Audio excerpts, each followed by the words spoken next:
اللهم انفعنا بما علمتنا وعلمنا ما ينفعنا وزدنا علما اللهم فقهنا في الدين اللهم فقهنا في الدين اللهم فقهنا في الدين آمین ثم آمین۔ السلام علیکم ورحمۃ اللہ وبرکاتہ۔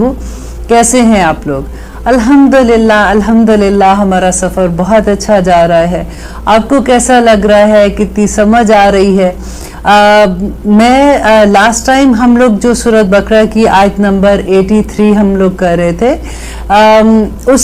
وہ آیت اتنی خوبصورت ہے کہ دل چاہتا ہے کہ اس کے بارے میں اتنا بولیں کہ یہ ایک آیت پہ اگر ہم پورا دن بھی بولتے رہے تو کم ہوگا، کیونکہ آیت نمبر 83 جو ہے سورۃ بقرہ کی، یہ وہ آیت ہے جو حضرت موسیٰ علیہ السلام جب کوہ طور پہ گئے تھے تو وہاں پہ جو 10 کمانڈمنٹس ان کو ملے تھے وہ بالکل یہی آیات تھے، اور یہی آیات اللہ سبحانہ تعالیٰ نے ہر شریعت میں دی۔ ہمارے اوپر بھی نبی صلی اللہ علیہ وسلم کو بھی اللہ سبحانہ تعالیٰ نے انہی آیات کے بارے میں کہا، دس از دا بیسک، ہمارے جو اسلام کی بیسک ہے وہ بھی یہی آیات ہے۔ آئیے ہم تھوڑا سا اس کے بارے میں پھر سے پڑھتے ہیں۔ وَإِذْ أَخَذْنَا، اور جب لیا ہم نے میثاقا پکا عہد بنی اسرائیل سے، لا تعبدون الا اللہ، کہ نہ عبادت کرنا مگر اللہ کی، وَبِالْوَالِدَيْنِ احسانا، اور والدین کے ساتھ احسان کرنا، وَذِي الْقُرْبَى، اور رشتہ قرابت داروں کے ساتھ، وَالْيَتَامَى، اور یتیموں کے ساتھ، وَالْمَسَاکِین، اور مسکینوں کے ساتھ۔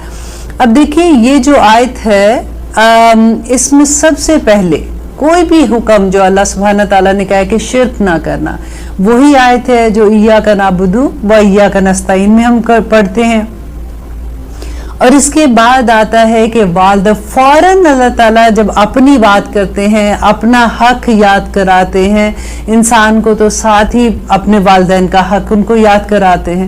اب دیکھیے، اب جب یہ آیت آپ پوری پڑھتے ہیں تو آپ دیکھیں کہ نماز کا حکم کتنی احکامات کے بعد آتا ہے۔ سب سے پہلے تو اللہ تعالیٰ شرک کی بات کر رہے ہیں، اس کے بعد کہتے ہیں وَبِالْوَالِدَيْنِ احسانا، اور والدین پہ احسان کرو، ان کا حق صرف ادا نہیں کرو، کیونکہ حق تو وہ ہوتا ہے کہ اگر اس نے میرے ساتھ یہ کیا تو میں نے بھی ان کے ساتھ یہ کر دیا تو حق ادا ہو گیا، لیکن والدین کے ساتھ احسان کا درجہ کرنا ہے، اس لیے کہ جب والدین جو ہیں جنہوں نے ہمیں پیدا کیا ہے، جب وہ ہمیں اس دنیا میں لے کے آئے، آپ یہ دیکھیں کہ اللہ سبحانہ تعالیٰ نے جو انسان کی معراج سمجھ لینا کہ جب ہم کامیابی کی طرف چلے جاتے ہیں تو ہمیں کیا ملتی ہے؟ جنت ملتی ہے، اور اللہ تعالیٰ نے ماں کے قدموں تلے جنت کو کر دیا، سبحان اللہ۔ اور پھر اس کے بعد اللہ سبحانہ تعالیٰ کہتے ہیں کہ اگر کوئی بچہ اپنے ماں باپ کے لیے ان کی عیادت کے لیے جاتا ہے، یا ان سے بات کرنے کے لیے جاتا ہے، یا ان کو ملنے کے لیے جاتا ہے، تو ہر قدم پر اس کے 100 گناہ معاف ہو جاتے ہیں، ہر قدم پر اس کے 100 گناہ معاف ہوتے ہیں، اور 100 نیکیاں اس کو ملتی ہیں، اور 100 درجات الحمدللہ اس کے بلند ہو جاتے ہیں۔ اور اللہ سبحانہ تعالیٰ کہتے ہیں کہ جس وقت وہ اپنے ماں باپ کے ساتھ بیٹھ کے اچھی بات کرتا ہے، اچھی بات مینس کہ وہ ایسی باتیں ان سے کرتا ہے جس سے ان کے والدین کا دل خوش ہوتا ہے، تو اللہ سبحانہ تعالیٰ کا وعدہ ہے کہ دا ڈے آف ججمنٹ اللہ سبحانہ تعالیٰ اپنا نور اس بندے کو دیں گے، سبحان اللہ۔ اور جب وہ اٹھ کے آ جاتا ہے، اس وقت جب اس کے ماں باپ اس سے راضی ہو جاتے ہیں، تو سبحان اللہ، اللہ تعالیٰ کہتے ہیں کہ اس وقت وہ بالکل ایسے اٹھتا ہے کہ اس کے اندر کوئی ایک غلطی، کوئی ایک برائی نہیں باقی بچتی ہے، اللہ تعالیٰ پاک صاف کر کے اس کو اٹھاتا ہے۔ آپ نے وہ واقعہ بھی سنا ہوگا کہ غار میں جب 3 لوگ پھنس جاتے ہیں، ہر کوئی اپنی اپنی کوئی نیکی یاد کرتا ہے اور کہتا ہے کہ اللہ سبحانہ تعالیٰ اگر آپ کو میری وہ نیکی پسند ہے، وہ آئی تھی اس وقت، تو اس کے بدلے میں اللہ سبحانہ تعالیٰ یہ پتھر ہٹا دے۔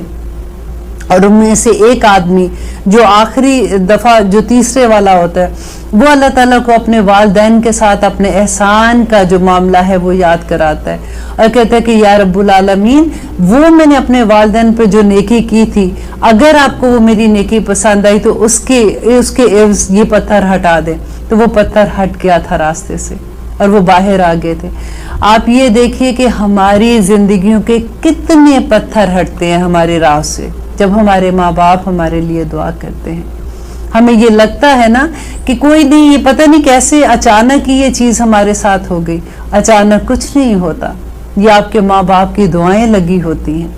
देखिए जब वो जिंदा होते हैं, कभी वो जब वो बूढ़े हो जाते हैं, समटाइम बच्चों को ये लगता है कि उनकी बीमारी पे इतना खर्चा आ जाता है, उनकी तो दुआएं इतनी खर्चा आ जाता है, उनकी दवाइयों पे इतने इतने पैसे लग जाते हैं। आप ये सोचें कि उनकी दुआओं से जो आपके रिस्क में बरकतें आती हैं, जो अल्लाह सुब्हान तआला आपको इतना नवाजता है, उनकी दुआओं की वजह से वो सब कुछ चल रहा होता है। अल्लाह सुब्हान तआला ने माँ का दर्जा, कहते हैं कि एक सहाबी ने पूछा नबी सल्लल्लाहु अलैहि वसल्लम से कि आप मुझे ये बताएं कि मेरे अच्छे सलूक का, एहसन सलूक का कौन सबसे ज्यादा हकदार है। तो नबी सल्लल्लाहु अलैहि वसल्लम ने फरमाया तुम्हारी माँ।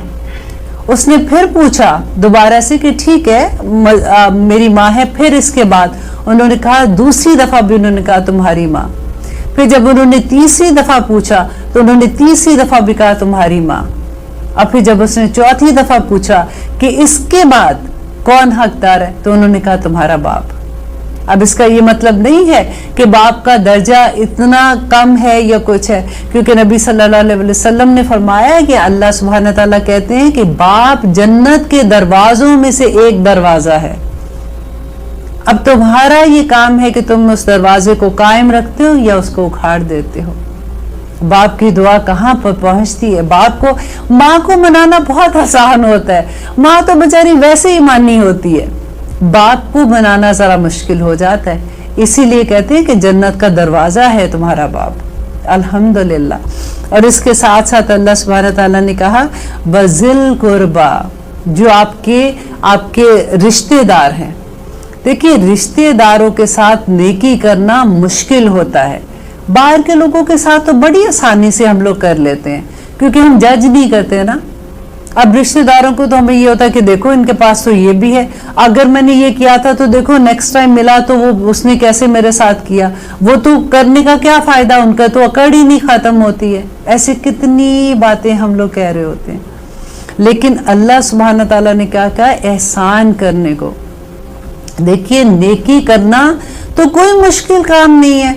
आपने किसी के साथ नेकी कर दी, मुश्किल तब होता है जब दूसरी तरफ से आपको वो रिस्पांस नहीं मिले, लेकिन आप अल्लाह के लिए वो नेकी करें। वल यतामा, और यतीमों के साथ। अब देखिए यतीमों के साथ क्या मामला है कि अल्लाह सुब्हान तआला कहते हैं, अल्लाह अकबर, के यतीम जो बच्चे होते हैं ना, ये ही नहीं सिर्फ कि अच्छा ठीक है इस यतीम इतने पैसे दे दिए चलो जी मेरा काम खत्म हो गया। नहीं, उनके मुस्तकबिल का ख्याल रखना, उनका देखना कि ये बच्चों ने स्कूल कैसे जाना है, इनकी जॉब्स कैसे होंगी, इनकी अगली जिंदगी, जैसे आप अपने बच्चों का ख्याल रखते हैं उस तरह से आपने यतीम का ख्याल रखना है। नबी सल्लल्लाहु अलैहि वसल्लम ने कहा कि यतीम के सर के ऊपर जो हाथ रखता है ना इंसान, उसके सर के बालों के बराबर उसको नेकियां मिलती हैं। अल्हम्दुलिल्लाह। और यहाँ पे बल्कि ये बात करते हुए मुझे याद आया कि एक सहाबी ने नबी सल्लल्लाहु अलैहि वसल्लम से पूछा, नबी सल्लल्लाहु अलैहि वसल्लम बता रहे थे बल्कि कि माँ बाप को एक दफ़ा मोहब्बत की नज़र से देखने का सवाब हज मबरूर जितना मिलता है। और सहाबी ने कहा कि क्या मतलब, अगर हम अपने माँ बाप को 100 दफ़ा मोहब्बत से देखें, तो उन्होंने कहा क्या तुम अल्लाह ताला की रहमत से नाउमीद हो, अल्लाह ताला तुम्हें वो सवाब नहीं दे सकता। आप सोचिए कि एक हज करना कितना मुश्किल है, कितना मुश्किल हो जाता है ना। लेकिन एक दफ़ा अपने माँ बाप को मोहब्बत की नज़र से देख लें तो हज मबरूर का सवाब मिल जाएगा। अल्हम्दुलिल्लाह। वकूलू लिन्नासी, और वकूलू, और तुम सब कहो लिन्नासी, लोगों से हुस्ना, अच्छी बात। अब देखिए अच्छी बात, ये सारी चीज़ें जो है ये अहकामात हैं जो अल्लाह सुब्हान तआला ने कहे कि इस दुनिया में रहते हुए ये चीज़ें आपको इस तरह से करनी है कि लोगों से जब भी बात करो नरम लहजे में करो, क्योंकि ये जुबान ही का सारा जहर होता है। कहते हैं ना कि कोई बात ऐसी होती है कि वो दिल के आर पार हो जाती है।